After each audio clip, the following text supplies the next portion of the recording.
যে একটা মানুষ লাইফে একটা সময় টানা অনেক টাকা আয় করলো, কিন্তু এখন সে নিঃস্ব হয়ে গেল, তার কাছে কোনো টাকা নেই। কেন এরকমটা হলো? কারণ মানি ম্যানেজমেন্ট সম্পর্কে, মানে টাকা ব্যবস্থাপনা সম্পর্কে তার খুব একটা জ্ঞান নাই, জ্ঞানটা খুব কম। এই জন্য টাকা আয় করার চেয়ে টাকা সম্পর্কে জ্ঞান থাকাটা সবচেয়ে বেশি ইম্পর্টেন্ট বা গুরুত্বপূর্ণ। আশেপাশে খেয়াল করলেই দেখা যায় একটা ফ্যামিলি 40-50 হাজার টাকা আয় করতেছে, 1 লাখ টাকা আয় করতেছে, কিন্তু সেই স্ট্রাগল করতেছে, তার টাকা সমস্যা লাইফতে যায় না। আবার আপনি টিচারদেরকে দেখেন বা সাধারণ চাকরিজীবীদেরকে দেখেন, তারা হয়তো 20,000, 22,000, 25,000 টাকা ইনকাম করতেছে, তাদের ফ্যামিলি বিন্দাস চলতেছে, খুব সুন্দর চলতেছে, এবং তাদের মাসিক আয়ও আছে। এখন কথা হচ্ছে, যারা অনেক টাকা আয় করতেছে তাদের যে ব্যবস্থাপনা বা ম্যানেজমেন্টের যে দক্ষতাটা, ওইটা তারা সঠিকভাবে প্রয়োগ করতে পারতেছে না। যে আপনি যেই টাকা আয় করেন, এর চেয়ে বেশি ইম্পর্টেন্ট হচ্ছে ওই টাকাটা ব্যবস্থাপনা করতে পারেন কিনা, বা ওই টাকাটা কীভাবে ম্যানেজ করেন, বা ওই টাকাটা কীভাবে ব্যয় করেন, এটা অনেক বেশি ইম্পর্টেন্ট বা গুরুত্বপূর্ণ।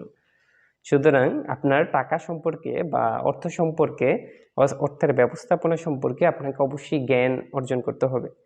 অর্থের ব্যবস্থাপনা সম্পর্কে আপনার জানতে হবে যে টাকা হাতে আসার পর ওই টাকা দিয়ে কী করতে হয়। যদি আপনি টাকা আসার পর অন্যকে দেখানোর জন্য লাক্সারিয়াস জিনিসপত্র কিনতে থাকেন, একটা সময় দেখা যাবে যে আপনি অন্যকে দেখাইছেন তো ঠিক আছে, কিন্তু এটাও আবার একটা সময় অন্যকে দেখাবেন যে আপনি এখন নিঃস্ব হয়ে গেছেন, আপনার কাছে আসলে খরচ করার মতো কোনো টাকাই নেই।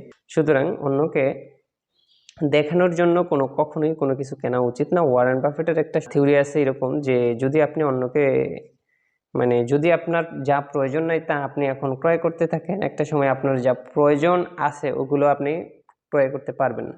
সুতরাং লোক দেখানোর নিয়তে বা উদ্দেশ্যে আপনার বা আমার কখনোই কোনো কিছু কেনা বা ক্রয় করা উচিত না, সেটা যাই হোক না কেন। যদি আপনার অ্যাকাউন্টে বা ব্যাংকে কিছু টাকা থাকে, সেটা আপনার ভবিষ্যতে আপনার বিপদের সময় কাজে লাগবে, যে কোনো ক্রাইসিস মোকাবেলা করতে আপনাকে সাহায্য এবং সহযোগিতা করবে।